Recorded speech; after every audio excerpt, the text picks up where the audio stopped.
जय हिंद। Welcome to our channel MGK education. आइए इस वीडियो में देखते हैं श्वसन तंत्र यानी रेस्पिरेटरी सिस्टम। वीडियो शुरू करने से पहले जो लोग हमारे चैनल पर नए हैं वो लोग हमारे चैनल को ज़रूर सब्सक्राइब कर लें। आइए वीडियो स्टार्ट करते हैं। श्वसन तंत्र। श्वसन तंत्र तंत्र का अर्थ है कि अंगों का समूह।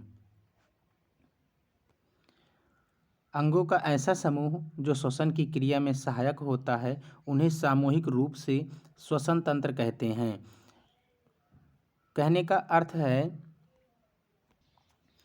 श्वसन एक ऐसी क्रिया है जिसमें ऑक्सीजन ग्रहण किया जाता है, जिसके परिणाम स्वरूप यह ऑक्सीजन ग्लूकोज को तोड़ देता है और कार्बन डाइऑक्साइड, जल और ऊर्जा बनाता है।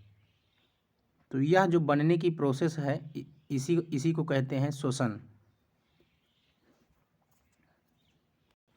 आइए देखते हैं श्वसन का प्रोसेस।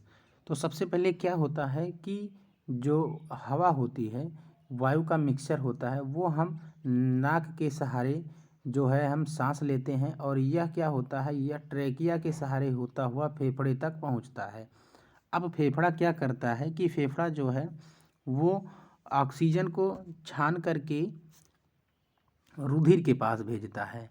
रुधिर के पास भेजता है जिसमें से रुधिर जो है रुधिर में हीमोग्लोबिन पाया जाता है। अब हीमोग्लोबिन क्या करता है कि वह ऑक्सीजन को अवशोषित कर लेता है। अब ऑक्सीजन हीमोग्लोबिन में मिल जाता है।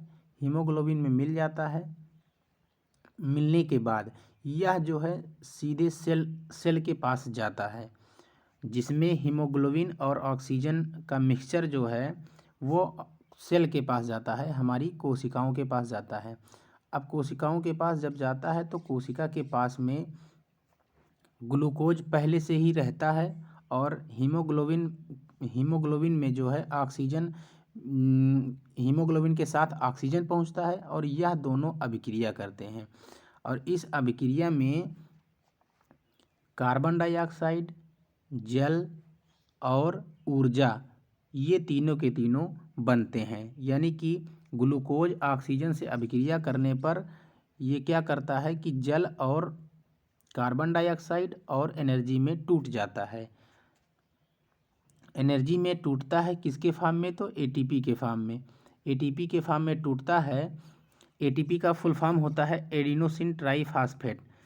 अब यह क्या करता है कि जब एनर्जी एटीपी के फॉर्म में टूटती है तो वह कहाँ पर जाती है, तो वो जाती है माइटोकॉन्ड्रिया के पास। माइटोकॉन्ड्रिया के पास में संग्रहित हो जाती है, इकट्ठा हो जाती है। माइटोकॉन्ड्रिया को पावर ऑफ द सेल यानी कि कोशिका का ऊर्जा घर कहते हैं।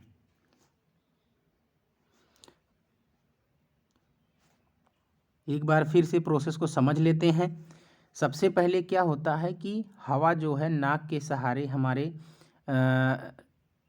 फेफड़े तक पहुंचता है, नाक से आता है, फिर ट्रेकिया के सहारे होता हुआ हमारे फेफड़े तक पहुंचता है। अब फेफड़ा क्या करता है कि ऑक्सीजन को फिल्टर करता है। फिल्टर करने के बाद में, ऑक्सीजन को फिल्टर करने के बाद में यह जो है हीमोग्लोबिन में ऑक्सीजन को घोल देता है। हीमोग्लोबिन में ऑक्सीजन को घोल देता है और यह जो है हीमोग्लोबिन आगे चलकर सेल के पास पहुंचती है। सेल के पास में इसको ऑक्सीजन मिलता है और यह जो है टूट जाता है, अभिक्रिया करता है। अभिक्रिया के दौरान कार्बन डाइऑक्साइड, जल और एनर्जी जो होती है वो एटीपी के फॉर्म में होती है। एटीपी का फुल फॉर्म होता है एडिनोसिन ट्राईफॉस्फेट और यह जो है एनर्जी माइटोकॉन्ड्रिया में इकट्ठा हो जाती है।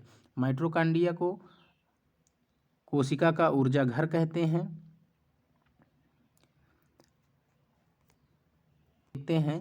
अब आइए देखते हैं ब्रीदिंग।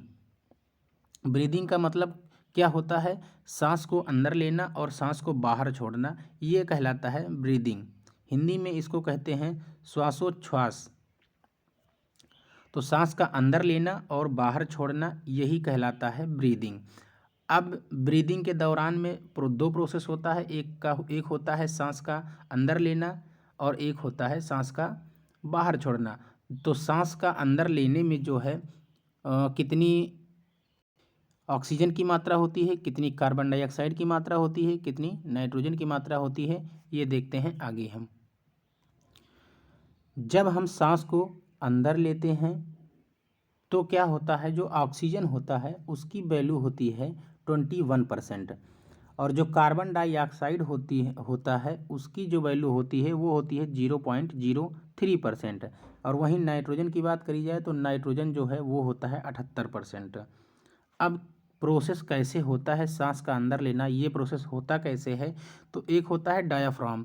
अब हम आपको चित्र की सहायता से दिखाएंगे डायाफ्राम।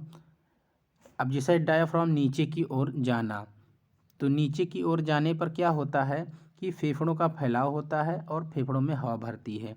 अब आइए देखते हैं, फिगर से समझते हैं। ये होता है डायाफ्राम, ये हो गया डायाफ्राम, यानी कि ये जो ग्रीन कलर से दिख रहा है इसी को कहते हैं डायाफ्राम। अब क्या होता है कि जब डायाफ्राम नीचे की ओर खिसकता है, नीचे की ओर खिसकने का मतलब हो गया कि जब इधर जाएगा ये, तो क्या होगा कि फेफड़े का फैलाव होगा।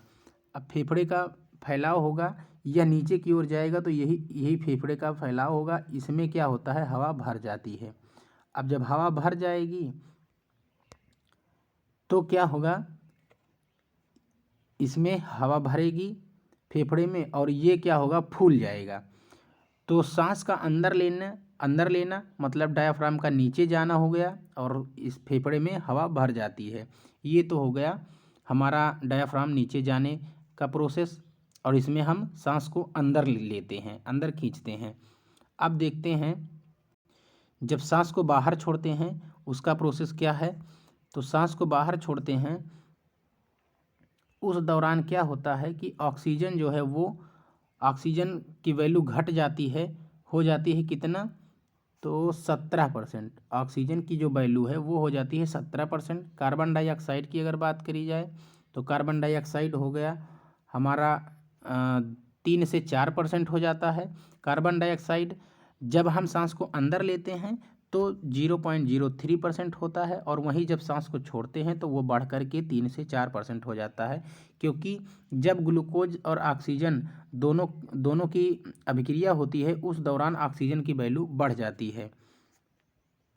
और नाइट्रोजन की बात करें तो नाइट्रोजन क्या है, वो जितना हम ग्रहण करते हैं उतना हम वापस कर देते हैं। 78% हम सांस लेते समय उसको ग्रहण करते हैं, और जब छोड़ते हैं तब भी जो है वो 78% पूरा का पूरा बाहर निकल जाता है। अब जैसे कि इसमें क्या होता है, डायाफ्राम ऊपर की ओर जाता है और फेफड़े का संकुचन होता है, यानी कि सिकुड़ना होता है, फेफड़े से हवा बाहर निकल जाती है। अब देखते हैं चित्र के माध्यम से, इसको भी देखते हैं। अब जैसे इसमें क्या हो गया कि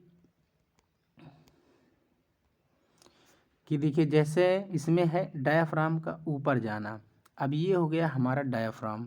अब जब डायाफ्राम ऊपर जाएगा तो क्या होगा, फेफड़ा जो है सिकुड़ जाएगा, और फेफड़ा सिकुड़ेगा तो जितनी भी हवा फेफड़े में भरी होती है, इस फेफड़े में जितनी हवा भरी होती है, ये हवा फिर से ट्रैकिया के माध्यम से जो है हमारे नाक से या हमारे मुंह से बाहर निकल जाता है। जब जब डायाफ्राम ऊपर जाएगा फेफड़ा सिकुड़ेगा, सिकुड़ने के दौरान क्या होता है कि जितने भी अंदर के एयर होते हैं वो बाहर निकल जाते हैं। तो ये तो हो गया हमारा जो है फेफड़े का सिकुड़ना, डायाफ्राम का ऊपर जाना। अब देखते हैं कुछ जीव और उनके श्वसन अंग। जैसे कि सभी जीव एक ही तरह से श्वसन प्रक्रिया नहीं करते हैं। जैसे मानव क्या करते हैं, मानव जो है वो फेफड़े से श्वसन प्रक्रिया को संचालित करते हैं। उसी प्रकार अगर हम बात करें कि एक कोशिकीय जीव होते हैं वो विसरण विधि के द्वारा जो है अपना सांस श्वसन प्रक्रिया करते हैं। जलीय जीव जो होते हैं वो गलफड़े यानी कि गिल्स की सहायता से सांस लेते हैं। कीट जो हो गए वो, उनके पास श्वसन नली होती है। मेढक की अगर बात करी जाए, बच्चा मेढक की, तो वो भी गिल्स से सांस लेते हैं। और निष्क्रिय मेढक यानी कि मेढक जो होते हैं जो जो कि मिट्टी में होते हैं। निष्क्रिय का मतलब हो गया मिट्टी में जो जो दबे रहते हैं, कीचड़ में जो रहते हैं, वो लोग क्या करते हैं, त्वचा से सांस लेते हैं। और अगला देखते हैं, मानव के बारे में आप लोग जानते ही हैं, क्योंकि मानव जो है वो हमारा फेफड़े से सांस लेता है। उसके बाद में केंचुआ की अगर बात करी जाए तो केंचुआ जो है ये भी मिट्टी में रहते हैं और ये त्वचा से सांस लेते हैं। जीवाणु यानी कि बैक्टीरिया की बात करी जाए तो वो लेते हैं मीसोसोम के जरिए जो है वो सांस लेते हैं। इस तरह के और भी वीडियो पाने के लिए हमारे चैनल MGK एजुकेशन को सब्सक्राइब करें, लाइक करें। Thank you.